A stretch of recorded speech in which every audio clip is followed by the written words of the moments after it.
Hi students, this is video 5.6, polygons and quads. The objective is I can prove quadrilaterals are special parallelograms and trapezoids. The IXL skill is in 9. I am canceling in 10. You do not have to do that one, so you only have 7 due on Friday. You have a quiz on Friday. I know this says tomorrow, but again, that is on Friday that you have a quiz. All right, so let's go, flippers. So what we're going to talk about first is this game that you guys played in class. Some of you played, some of you will play next class. It's called Capture the Quad.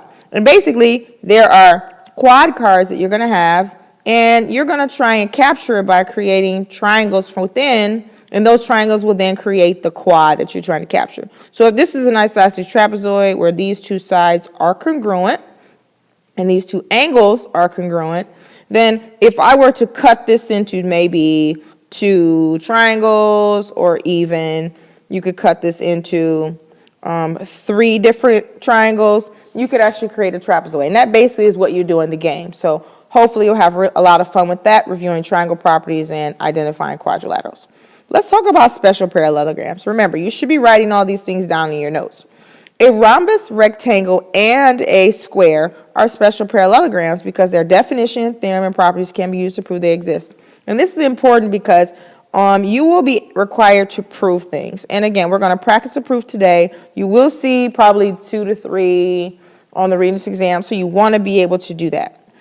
We also want to just review quickly simplifying radicals. This is something that you probably learned in 8th grade, but I just want to go over it just in case you've forgotten. So in order to simplify a radical, let's actually start with radical 16, okay? So we all know that simplifying a radical means, what is the square root of 16? Well, this one's really easy because 4 times 4 equals 16, so this is just 4.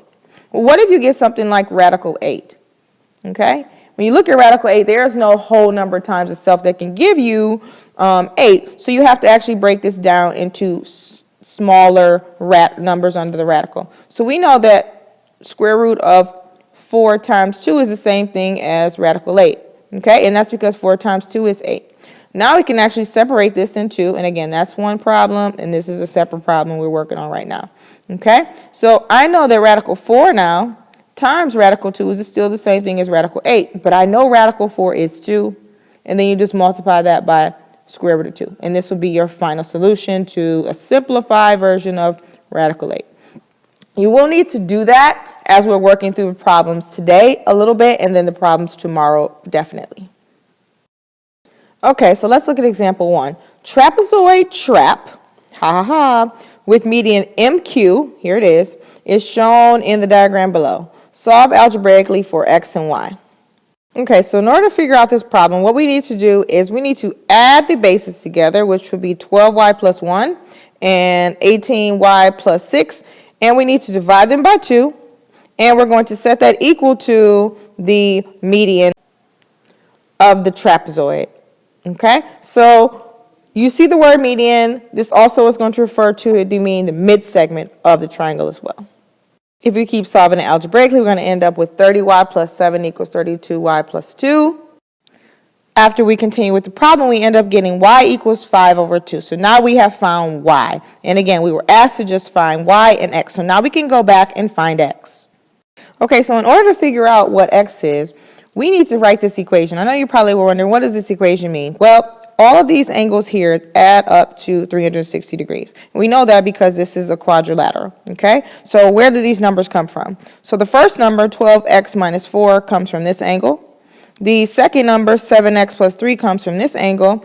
And the third number here, 6x, comes from this angle here. So where does this 180 minus 6x come from? Like, why is this even important? Well, this comes because we know these two angles here are consecutive interior angles, and they have to add up to 180. So if this angle is 6x, this angle here must be 180 minus 6x. So when we add those all together, we will get 360. When we combine these things all together, we get 360 equals 19x plus 189. Our final result here is x equals 9. So remember, you have to have what y equals and what x equals. Okay, so we're going to start off with this proof here. And it says, given ABCD is a parallelogram, okay? We want another given is that AC bisects BAD and BCD, and we want to prove that this ABCD is a rhombus. So that's our goal. So let's draw a picture first. All right, so the first two statements I'm going to put down are the givens. So ABCD is a parallelogram. The reason is because it's given. And the same thing for option 2.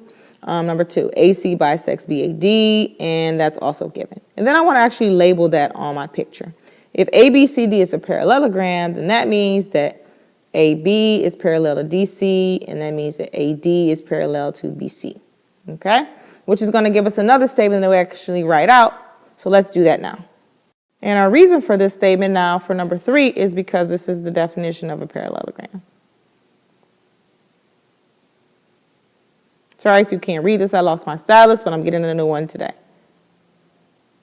Okay, so the next statement is going to be angle BAC, here it is, and angle CAD, all together equal BAD.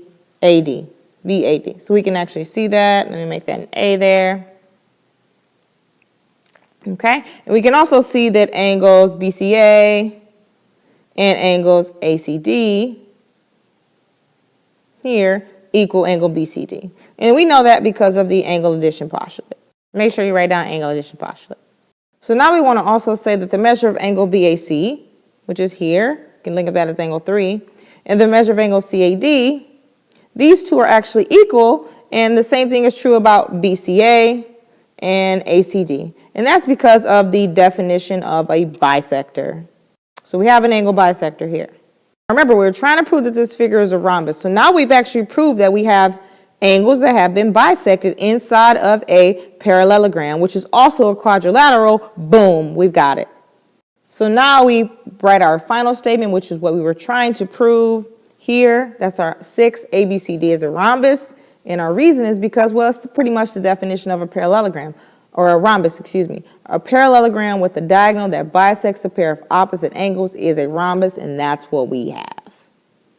All right, last example of the day. It says write all summer in. I'm going to write A's, S's, and N's. So the first one, A, rectangles are squares, and our answer is going to be some rectangles are squares. Not all of them, but you can make a rectangle that definitely can be a square. The next one is isosceles trapezoids are parallelograms, and that will be no. Okay, you have to have 2 pair of parallel sides. You only have 1 in an isosceles trapezoid. C, rhombuses are quadrilaterals. All of them are. All rhombuses are 4-sided polygons. E, we're skipping D.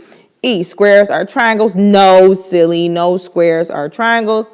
F, rectangles are regular quadrilaterals. Regular meaning all sides are equal and angles as well. That would be some. Some rectangles are regular quadrilaterals. Those would be the rectangles that are actually squares. Okay? So then G, last one, this is going to be some quadrilaterals have 4 congruent angles. You guys know what those are. Rectangles, squares, those are the beauties.